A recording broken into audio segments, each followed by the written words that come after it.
tus manos encomendamos este tiempo, en el nombre de tu amado Jesucristo. Amén. Un hermano llamado Andrés, después del culto, convence a su hermano Gabriel prestarle dinero para realizar un negocio.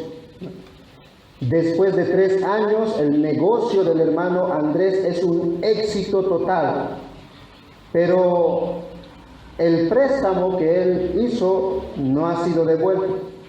Javier entonces les repite una y otra vez, Andrés, mejor dicho, les repite una y otra vez a este hermano que le devuelva el préstamo, pero él no hace nada, no le devuelve. Entonces al final este hermano le amenaza diciéndole que le va a demandar y le va a llevar al juzgado. Adán, otro hermano, tiene un accidente de coche. Su coche pues necesita ser reparado. Pero otro hermano que es dentro de la iglesia mecánico se lo repara. Al final a ese hermano no le gusta cómo se lo ha reparado el coche. Entonces no le paga. Entonces este otro hermano le dice, si no me pagas, te voy a demandar. ¿Cómo, hermanos, nosotros resolvemos los conflictos dentro de la iglesia?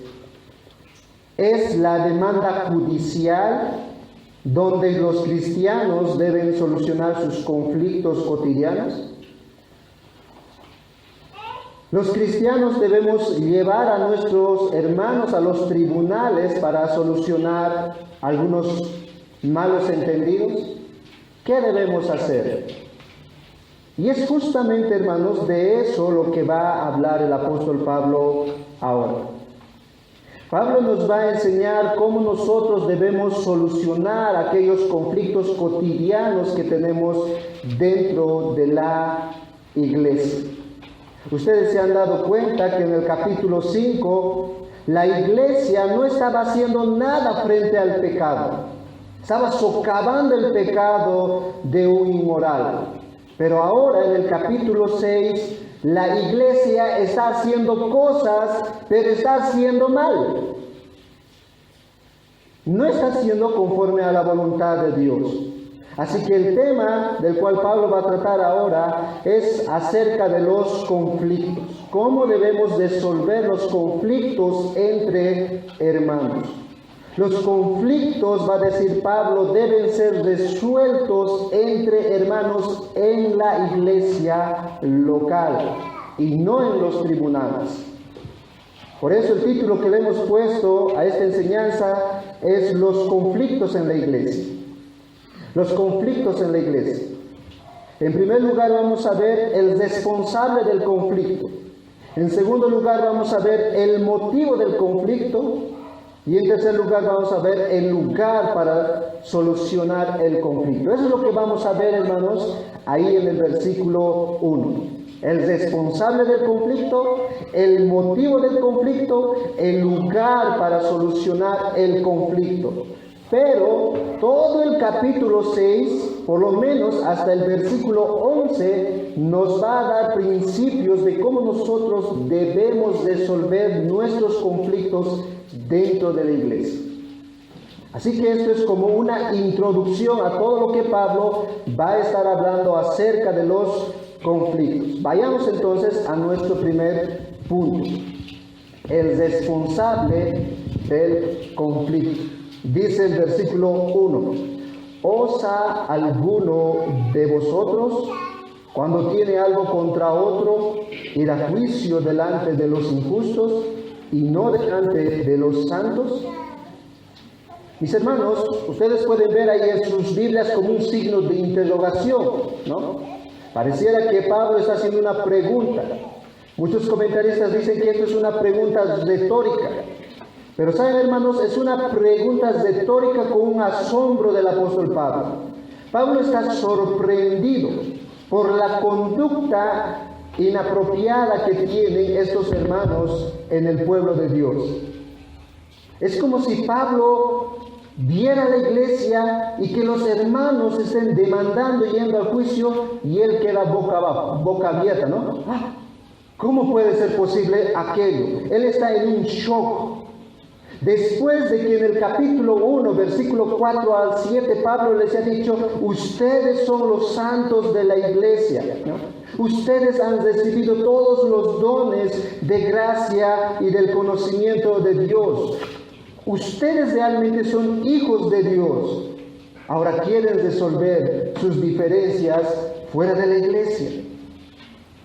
Es, hermanos, como por ejemplo, cuando los papás, ¿no?, educan al hijo con todo esmero y lo hacen bien desde muy pequeñitos, le inculcan en el temor de Dios, y los niños pues están en la iglesia, crecen, son adolescentes jóvenes, están en la iglesia sirviendo. De repente sus padres se van de viaje por 2 semanas y vuelven del viaje y ven a su hijo, uno consumiendo bebidas alcohólicas, otro metido en las drogas. ¿Cómo se sentiría ese padre? En shock, ¿no? Asombrado. ¿Qué está pasando aquí? 2 semanas para que ellos estén nuevamente en los vicios del mundo. Algo así es lo que Pablo aquí está expresando en sus emociones. Pablo se sorprende de la iglesia después de que él fue su pastor. Pablo fue quien inició esta iglesia, quien estableció. Y cuando ve que sus hermanos no pueden solucionar sus conflictos, sino más bien está yendo donde los injustos, dice ahí el pasaje, él queda en shock. ¿Cómo puede ser posible aquello? Y es por eso que Pablo empieza, hermanos, describiendo quiénes son los responsables del conflicto. Dice el pasaje, ¿osa alguno de vosotros? ¿Alguno de ustedes? ¿No? ¿Quiénes son los responsables? Ustedes, les dice a los hermanos de la iglesia, los miembros de la iglesia local de Corintio. Ustedes son responsables de esos conflictos y ustedes están ahí llevando a otros hermanos a que sean juzgados por los incrédulos. Ahora pregunta, hermanos, ¿pueden 2 hermanos de la iglesia que fueron redimidos por el Señor, que fueron salvos y que están creciendo en santificación, tener conflictos? ¿Puede suceder eso, hermanos? Claro que sí. Santiago capítulo 4, versículo 1, si ustedes pueden acompañarme a ese texto, Santiago 4, 1, ahí nos va a decir Santiago que los conflictos vienen justamente de nosotros. Dice el pasaje, ¿de dónde vienen las guerras y los pleitos entre ustedes? Y nuevamente, Santiago se dirige a la iglesia. No está diciendo a todo el mundo, a la iglesia.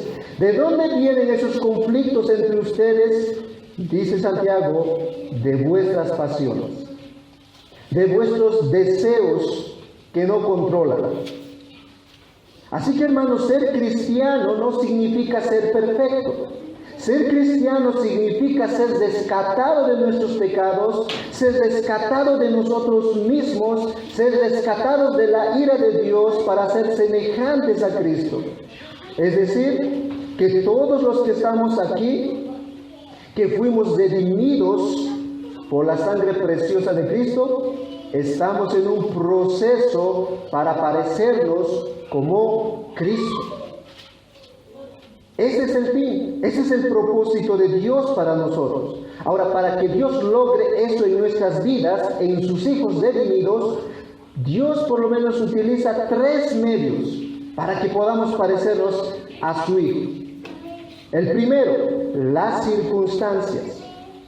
Las circunstancias difíciles, las enfermedades, las pruebas, las tentaciones que pasamos en la vida, eso Dios utiliza para hacernos más como Jesucristo. Romanos capítulo 8, versículo 28 al 30 dice, y sabemos que a los que aman a Dios, todas las cosas nos ayudan a bien, esto es, a los que conforme a su propósito son llamados, versículo 29, porque a los que antes conoció, también los predestinó, ¿para qué? Para que fuesen hechos conforme a la imagen de Jesús. ¿Y cuáles circunstancias podríamos preguntar a Pablo que me hace más como Cristo? Miren más abajo, ahí en Romanos, el versículo 35. ¿Quién nos separará del amor de Cristo? Ahora va a poner todas esas circunstancias que utiliza Dios para hacernos como Cristo. Tribulaciones, angustias, persecución, hambre, desnudez, peligro, espada. Así que ninguna circunstancia difícil, hermanos, que nos pase en la vida es porque Dios nos odia, no.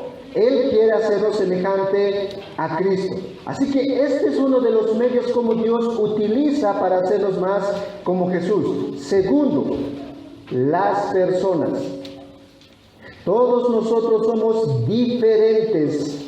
Tenemos diferentes propósitos, diferentes metas, nuestro carácter mismo es diferente.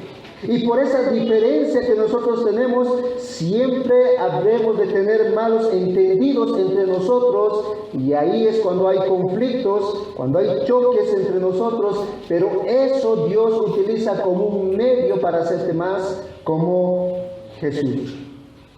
Proverbios 27:17 dice, hierro con hierro se aguza, ¿no?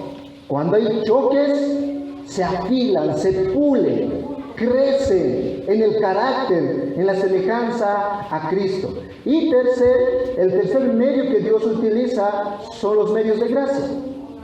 El leer tu palabra, el orar, el congregarte, el estar en comunión, la cena del Señor, etcétera, etcétera. Todas aquellas cosas que Dios nos ha dicho que nosotros debemos hacer. Pregunta, ¿cuál de esos tres medios Dios o el apóstol Pablo ahora nos está describiendo en este pasaje para hacernos responsables a nosotros del conflicto? El segundo, las personas. ¿Notan? Las personas. Los conflictos suceden entre personas, ¿no? En este caso, entre hermanos.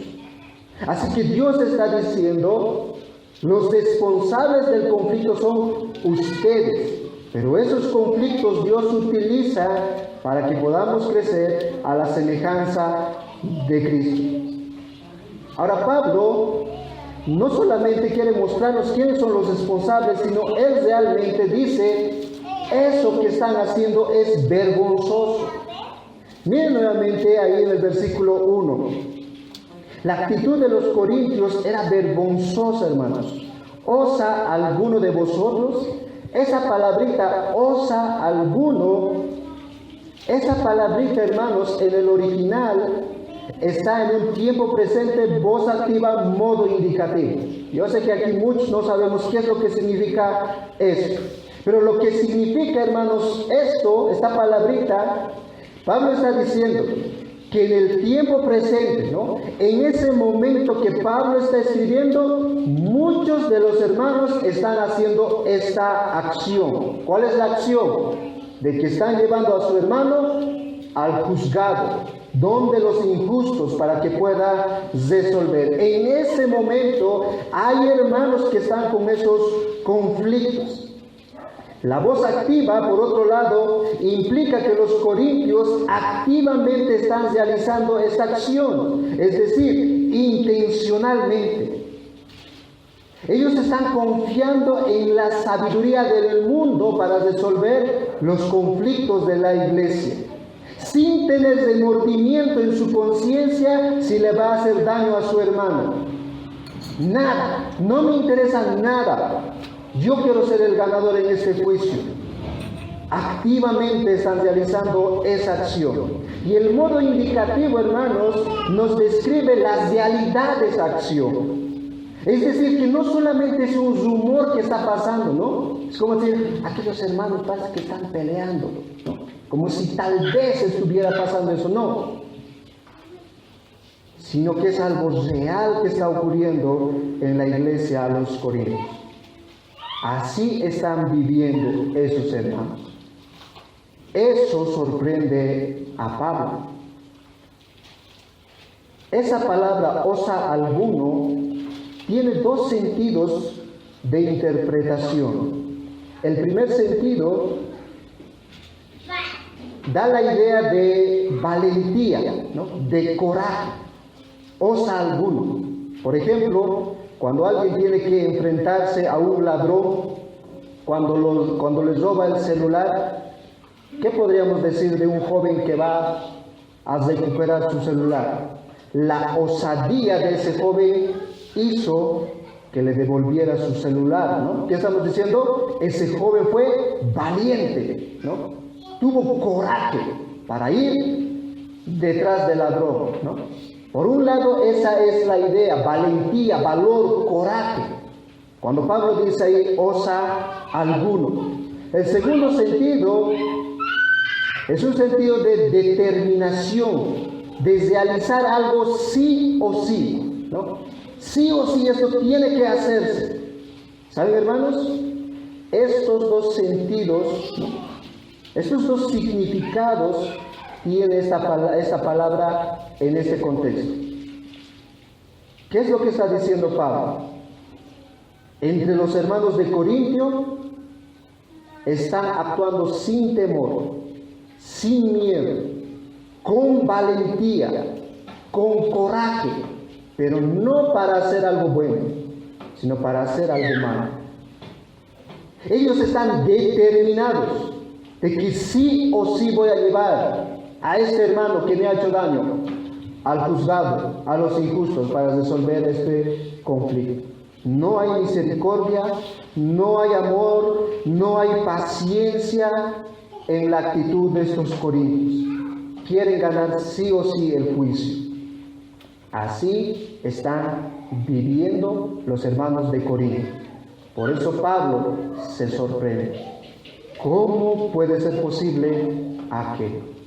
Ahora, ¿cuál es el motivo del conflicto? Eso nos lleva a nuestro segundo punto.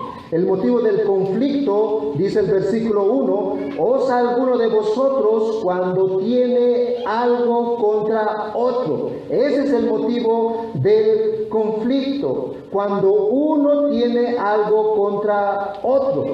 Si se dan cuenta, Pablo nos está definiendo, nos está dando una pequeña definición aquí de lo que es el conflicto. Una definición sencilla. Un conflicto comienza, dice Pablo, cuando uno está en contra del otro, ¿no? Así es cuando inicia un conflicto. El conflicto, según Pablo, puede definirse de la siguiente manera. Es un desacuerdo entre dos personas. Uno tiene algo contra otro. Y que surge este conflicto cuando una persona no consigue lo que quiere. Así es como inicia el conflicto. Y Pablo dice, ¿cómo puede ser posible que eso esté pasando dentro de la iglesia? Que por esos conflictos cotidianos de la vida estén yendo ante el juez. Por otro lado, quisiera nuevamente, hermanos, que puedan acompañarme a Santiago capítulo 4:1. Quiero que veamos un detalle con respecto a los conflictos. Estos conflictos que tenían los corintios, Pablo está viendo que no solamente es algo externo, sino es algo del corazón. Santiago 4:1 dice, ¿de dónde vienen las guerras y los pleitos entre vosotros? ¿No es de vuestras pasiones las cuales combaten entre vuestros miembros? Los conflictos, dice en primer lugar Pablo, que vienen, o Santiago, de nosotros, pero vienen de nuestras pasiones, dice Santiago, de nuestras pasiones descontroladas, de nuestros deseos profundos que nos controla nuestras acciones, nuestras palabras, nuestras motivaciones. Así que cuando alguien tiene algo contra otro, lo que Pablo está describiendo aquí es un asunto del corazón. Cualquiera que sea el asunto de ese conflicto, uno quiere ganar sí o sí. Su deseo más profundo de ganar ese juicio le está controlando, de tal manera que no está pensando en el perdón, en la reconciliación, en el amor. No está pensando ese cristiano en aquello, sino está pensando en sí mismo, en ganar el conflicto. Ahora noten, hermanos, un detalle ahí en 1 de Corintios. Volvamos a 1 de Corintios capítulo 6, versículo 1. Cuando Pablo dice, ahí en el versículo 1, cuando tiene algo contra otro, si ustedes se dan cuenta, no está haciendo una distinción entre cristianos y no cristianos. No hace una distinción. No está diciendo, si alguno de ustedes hermanos tiene algo contra otro hermano. No está diciendo eso. Está diciendo, si alguno tiene algo contra otro. Y esta falta de distinción en el apóstol Pablo es algo bien interesante, porque si ustedes se han dado cuenta, hasta el capítulo 5, Pablo les dice, hermanos, ustedes están en esto, hermanos, esto están haciendo. Pero aquí Pablo simplemente dice, cuando tiene algo contra otro. ¿Por qué Pablo no hace esa distinción ahora? Porque Pablo, mis hermanos, está viendo que no solamente hay conflictos dentro de la iglesia entre hermanos, sino que los hermanos también van a tener conflictos con los incrédulos. Ahora, cuando uno tiene conflicto con el incrédulo, no le vamos a decir al incrédulo, ¿no? Vamos a la iglesia a solucionar, no a querer, aunque tal vez alguien pues acepte, ¿no? Pero no va a ser así. Por eso Pablo dice, cualquiera que sea el conflicto, el punto aquí es que ustedes guarden el testimonio de la iglesia. Aquella persona que tiene un conflicto con un incrédulo, el testimonio de la iglesia está en las manos de ese hermano que tiene el conflicto. Por eso Pablo aquí no hace esa distinción. Pablo asume que vamos a tener conflictos en la iglesia entre hermanos, pero también con los de afuera. Y en ese sentido, el apóstol Pablo en Romanos capítulo 12, versículo 14 nos dice que debemos estar en paz con todos los hombres. Los cristianos no pueden estar peleándose de cualquier cosa con el incrédulo. Debemos ser pacificadores. Ahora quiero que vean otro detalle más ahí en el versículo 1 del capítulo 6. Pablo no especifica qué tipo de conflicto podría estar teniendo esos hermanos en la iglesia, ¿no? Él simplemente dice cuando tiene algo contra otro. No especifica qué tipo de conflicto es. En el capítulo 5, Pablo fue explícito. En el capítulo 5, Pablo dijo, hay un hermano en la iglesia que está viviendo en inmoralidad. A él tiene que entrar en disciplina. No se está arrepintiendo, sáquenlo de la iglesia. Eso es lo que dice Pablo. Pero aquí Pablo no especifica cuál es el tipo de pecado, el tipo de conflicto que hay dentro de la iglesia. Y eso significa, hermanos, cualquier tipo de conflicto que haya dentro de la iglesia debe ser resuelto en la iglesia, cual sea el conflicto. No debemos esperar nosotros como cristianos, pues, que primeramente haya consecuencias del conflicto para resolver. Antes de que crezcan esas consecuencias, debemos nosotros resolver el conflicto. Así que Pablo nos describe por un lado, vamos a tener conflicto, somos los responsables de aquel conflicto, y el conflicto inicia porque alguien tiene algo contra su hermano. Pero ¿dónde debe ser resuelto esos conflictos entre hermanos? Eso nos lleva a nuestro tercer punto, el lugar para solucionar el conflicto. Dice el versículo 1, ¿osa alguno de vosotros cuando tiene algo contra otro ir a juicio delante de los injustos y no delante de los santos? El lugar donde debe solucionarse el conflicto, dice el apóstol Pablo, debe ser dentro de la iglesia, entre hermanos. Entre hermanos deben buscar la reconciliación, deben buscar la restauración. ¿Por qué? Porque para eso fuimos llamados por el Evangelio. Y Pablo se sorprende de que los hermanos de Corintio estén acudiendo a los tribunales de la ciudad. Los incrédulos están intercediendo por cuestiones de la iglesia, de entre hermanos. Y Pablo dice, eso no puede ser posible. No puede pasar eso dentro de la iglesia como hermanos. Ahora miren, Pablo va a ser un poco más duro.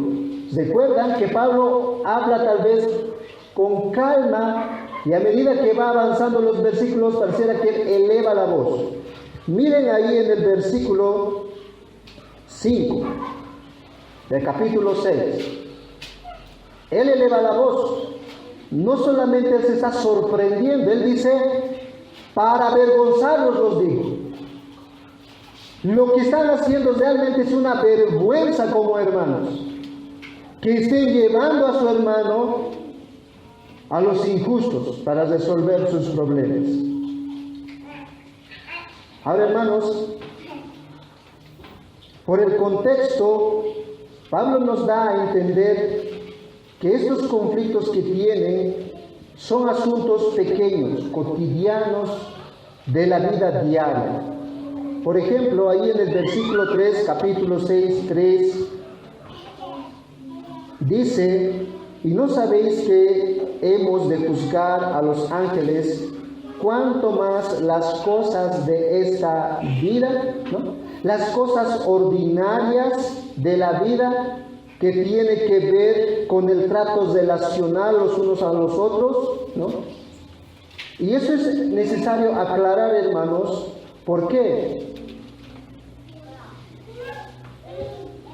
Porque aquí no está incluyendo casos criminales, como el asesinato, como la violación, como el abuso infantil, ¿no?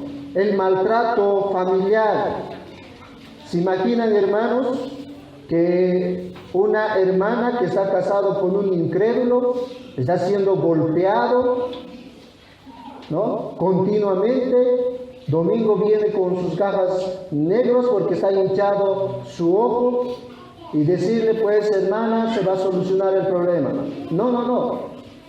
En esos casos la ley, hermanos, exige que debe ser resuelto en los tribunales, ¿no? Aquí Pablo no está hablando de esos asuntos, de cosas criminales, de cosas realmente graves. Pablo está hablando de asuntos cotidianos que pasan entre hermanos. Ahora, hermanos, ¿por qué es grave para el apóstol Pablo esto? ¿Por qué Pablo se sorprende de que estos hermanos pues están llevando a sus hermanos a los jueces injustos? Porque era una vergüenza, hermanos, para el testimonio de la iglesia. Pablo no acepta esta acción de los hermanos porque avergüenza al testimonio de la iglesia. Avergüenza de que los incrédulos puedan solucionar los problemas cotidianos de los cristianos. Hermanos, el cristiano tiene otra cosmovisión muy diferente a la del incrédulo. Es completamente diferente. El cristiano va a pensar en amar, en perdonar, pero el incrédulo va a pensar en hacer juicio. No importa que sale lastimado ahí. Por eso a Pablo realmente le sorprende, es una vergüenza para el testimonio de la iglesia. Por otro lado, ir a juicio, que dice ahí en el versículo 1, este sentido era una palabra donde los incrédulos de Corintios pues lo hacían continuamente ahí en la ciudad. Era una costumbre de los corintios ir a juicio, continuamente, por cualquier cosa. Ellos iban a los jueces. Y cuando había un conflicto, ¿no?, entre los corintios, los incrédulos, cuando había un conflicto, ellos tenían que acudir a estos juzgados y estos jueces se les consideraba como árbitros, ¿no? Quienes tenían que determinar ese juicio, quienes que tenían que dar la última palabra. Ahora se dice, hermanos, en caso de que no era resuelto ese juicio, iban en busca de otros jueces, ¿no? Si ese juzgado no se solucionaba ese pequeño conflicto, buscaban otros jueces. No tenemos mucha información de cómo eran los juzgados en Corintio específicamente, pero sí hay información de Atenas, quien está cerquita a Corintio. En Atenas los juzgados se hacían de la siguiente manera. Cuando dos personas del pueblo, de la comunidad tenían conflictos, iban ante el juez y cuando esos jueces no resolvían ese conflicto, llevaban a otro tipo de juzgado. Ese juzgado se llamaba el Tribunal de los 40, así se llamaba. ¿Y en qué significaba este Tribunal de los 40? 40 personas más se involucraban en ese juicio, ¿no? Ahora, esos hombres que hacían parte de esos jueces normalmente eran las personas más mayores del pueblo, ¿no? No eran como hoy en día los abogados que tenemos con los títulos, ¿no? No era así, los más ancianos, ¿no? Ellos eran parte de estos tribunales. Así que cuando iban a estos tribunales de 40 personas y no se solucionaba el problema, iban a otro tribunal que se llamaba el Tribunal de los 200, ¿no? O sea, 200 personas más entraban en el caso del conflicto. Y si no se resolvía con los 200, iban a otro tribunal que se llamaba el Tribunal de los 400. Ahora, ¿se imaginan? Un cristiano de los Corintios, ¿no? Que tiene un vecino ya mayor de edad, que puede ser parte de ese juzgado, que se esté enterando lo que está pasando con ese cristiano. Eso es lo que sorprende a Pablo. Es decir, que esos conflictos entre hermanos no va a ser algo secreto, resuelto con aquellos juzgados, sino que va a ser divulgado en toda la sociedad. Muchas otras personas se van a enterar y muchas otras personas van a ver la vergüenza de la iglesia que no pueden resolver sus conflictos. Eso le sorprende al apóstol Pablo. ¿Cómo es posible? Pablo dice que ellos están yendo a un juez injusto. Ahora, los injustos del que Pablo está hablando aquí son incrédulos. Y de hecho, hermanos, la justicia no era justa en Corinto. Por eso dice Pablo que son injustos. La preocupación de Pablo es si, siendo la iglesia la esperanza del mundo, siendo la iglesia que lleva el evangelio de la paz, puede estar yendo a esos tribunales. Hermanos, ¿qué sentido tiene que un hermano cristiano que ama al Señor busque a un incrédulo para que solucione sus conflictos? A un injusto. Ahora miren, Pablo va a ser más detallista. Ese injusto que describe ahí en el versículo 1, también lo describe en el versículo 9. Miren, ¿no sabéis que los injustos no heredarán el reino de Dios?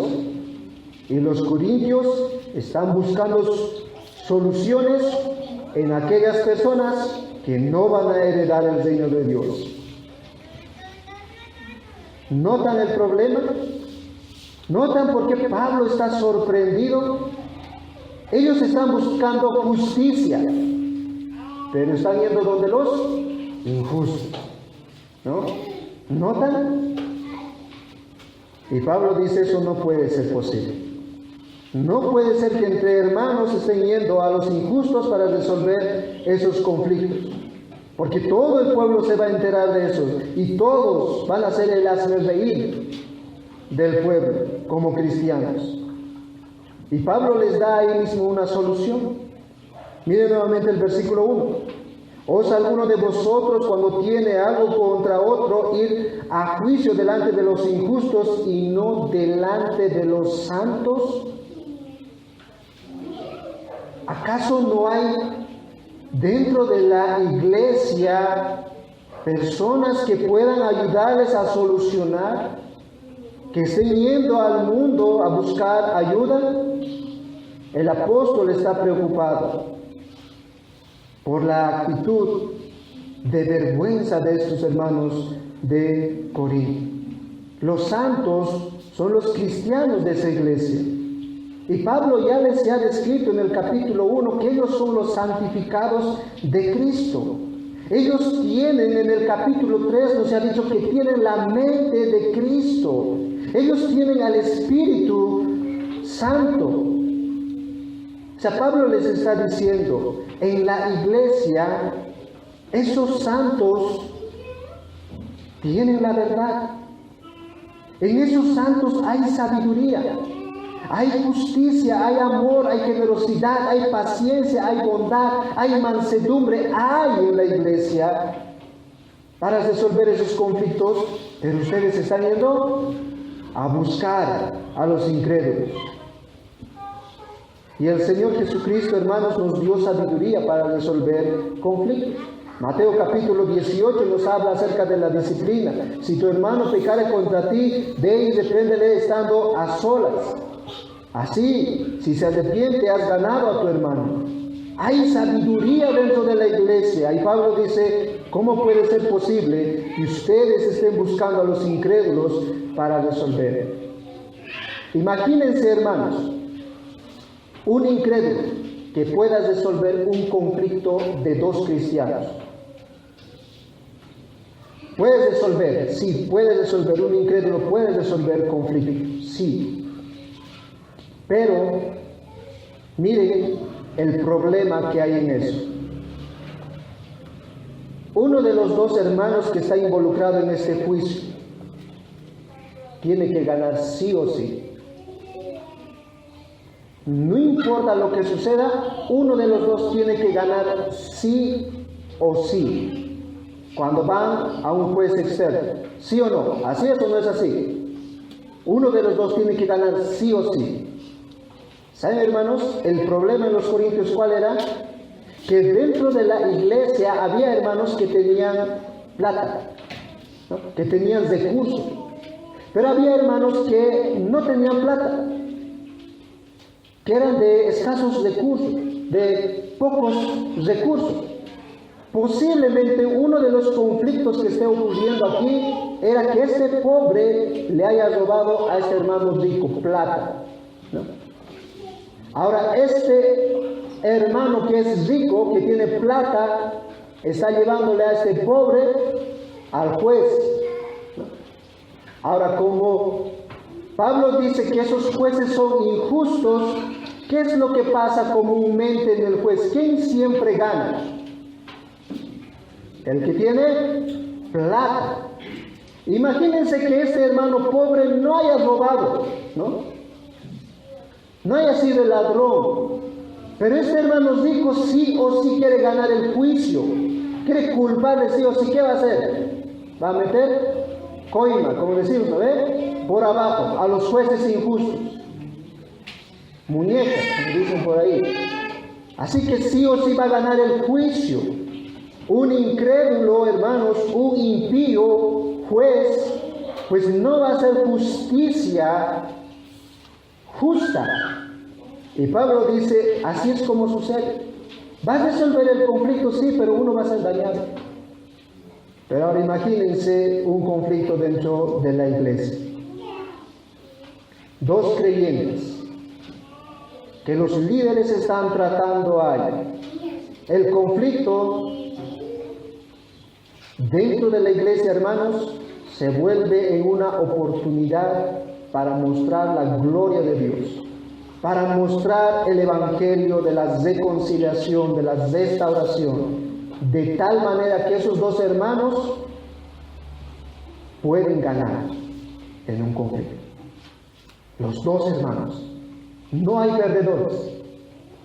Cuando hay reconciliación entre hermanos, dentro de la iglesia. Por eso Pablo les dice, hay santos en la iglesia. Si hay conflictos que no puedes resolver, hay santos. Dios ha establecido líderes para que puedan ayudar en aquellos conflictos y que ambos puedan ganar, que ambos puedan perdonar, que pueda haber reconciliación. Y esa acción, hermanos, muestra el Evangelio, hace brillar al Evangelio. ¿Por qué? Porque nosotros fuimos reconciliados cuando estuvimos enemistados con Dios. El Evangelio es reconciliación. Y Pablo dice, ¿cómo puede estar yendo al mundo si en la iglesia hay recursos? Eso es lo que Pablo nos está diciendo en este texto. Los corintios, hermanos, habían perdido el juicio. No estaban pensando como un cristiano debía de pensar.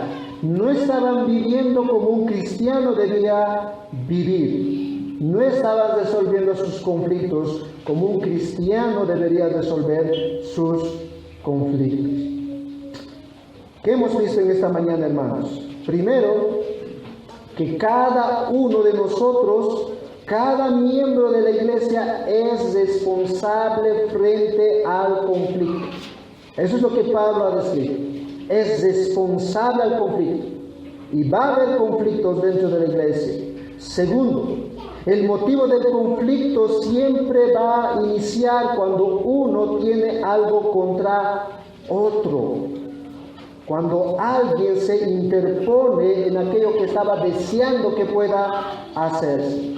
Pero ese conflicto que va a haber dentro de la iglesia entre hermanos, Pablo dice, debe ser resuelto dentro de la iglesia. No debemos ir a los injustos para que nos ayude a resolver esos conflictos entre hermanos. ¿Qué aprendemos del texto? En primer lugar, hermanos, Pablo aquí nos da un principio muy importante. Pablo nos dice, no lleves a tu hermano por un conflicto de la vida cotidiana a los tribunales, sino soluciona en la iglesia. Ese es el principio que Pablo nos enseña. El Señor Jesucristo dice, si tu hermano peca contra ti, ve y repréndelo. Es decir, solucionen el conflicto. Que el perdón, el amor, la paciencia pueda privar en ustedes, pueda ser lo primero en ustedes. Porque el conflicto entre hermanos es un medio para reflejar la imagen de Cristo. Saben, hermanos, cuando se soluciona un conflicto entre hermanos, ¿no? Cristo brilla más en nuestras vidas. Así que vean de esa manera, dice Pablo. Si hay conflictos, vean como una oportunidad para mostrar a tu hermano, para dar testimonio a todos los demás hermanos que tú te pareces más como Cristo. Que tú te pareces más como Cristo. Segundo, Dios nos hace un llamado en este texto a ser pacificadores. Pablo asume, hermanos, que va a haber conflictos dentro de la iglesia, que va a haber conflictos con los de afuera. Pablo nos dice que eso va a suceder porque somos pecadores en proceso de santificación. Que vamos a tener malos entendidos. Pero el llamado de Dios aquí es que tú seas un pacificador. Alguien que busque la paz. Alguien que promueve la paz con tu hermano y con los de afuera. Romanos 12:17 dice, no paguéis mal por mal a nadie. Procurad lo bueno delante de todos los hombres, si es posible, en cuanto dependa a vosotros, estad en paz con todos los hombres. Así que, hermano, este es el llamado para ti y para mí del Señor. Busca la paz. Sé un pacificador. No seas alguien que inicie conflictos por aquí y por allá, ni en la iglesia ni fuera de la iglesia. Tercero, Pablo también nos dice aquí, como cristianos, que debemos tratar el conflicto lo más antes posible. Lo más antes posible. El Señor Jesucristo lo dijo, ¿no? Si tu hermano pecare contra ti, ve y repréndele para ganar a tu hermano. Es decir, no tardes tiempo. No esperes a que el hermano primero venga a ti, ¿no? Todo orgulloso. Él tiene la culpa, él primero tiene que pedirme perdón. No. Pablo nos dice aquí, soluciona lo más antes posible el conflicto. Porque sabes, mientras esperas y no haces nada, eso puede quedarse en el corazón, puede almacenarse ahí y convertirse en amargura, en resentimiento que va a traer más conflicto más adelante. Por eso Pablo dice, solucione lo más antes posible aquellos conflictos. Entre los casados, ¿no? Esposos no necesitan esperar para resolver el conflicto. Ustedes han escuchado posiblemente en las novelas algo que se repite una y otra vez cuando hay un conflicto, ¿no? Por ejemplo, si hay un conflicto entre un papá y su hijo, se grita y el consejo de la mamá es, ¿no? Déjalo por un rato solo al niño, que piense, ¿no? Que piense en lo que ha hecho. No. El Señor dice aquí, ve y repréndele. Busca la paz en ese momento. Entre casados, cuando tienen un conflicto, solucionen. No es que tengo que darle mi espacio para pensar, ¿no? ¿Qué es lo que está diciendo esa persona que dice aquello? Tengo que tener mi espacio para pensar de ese conflicto. Que yo no soy el culpable. Y siempre, hermanos, en un conflicto, los dos son culpables. Aunque el 0,01% de todo el conflicto es culpable uno de los dos. Así que deben solucionar su conflicto lo más antes posible, para que no se quede eso en amargura y en resentimiento, y eso un día puede explotar más. Y por último, hermanos, cuando no puedes solucionar un conflicto, tú y tu hermano, busca ayuda. No afuera, dice Pablo, en la iglesia. Busca ayuda en la iglesia. Busca ayuda en los líderes. Busca ayuda en hermanos que ya han madurado en la fe. Que esos conflictos puedan solucionarse lo más antes posible. Nuevamente a los casados, esposos. Cuando hay un conflicto en el matrimonio y no puedes resolver, busca ayuda. Eso nos cuesta a los varones, ¿no ven?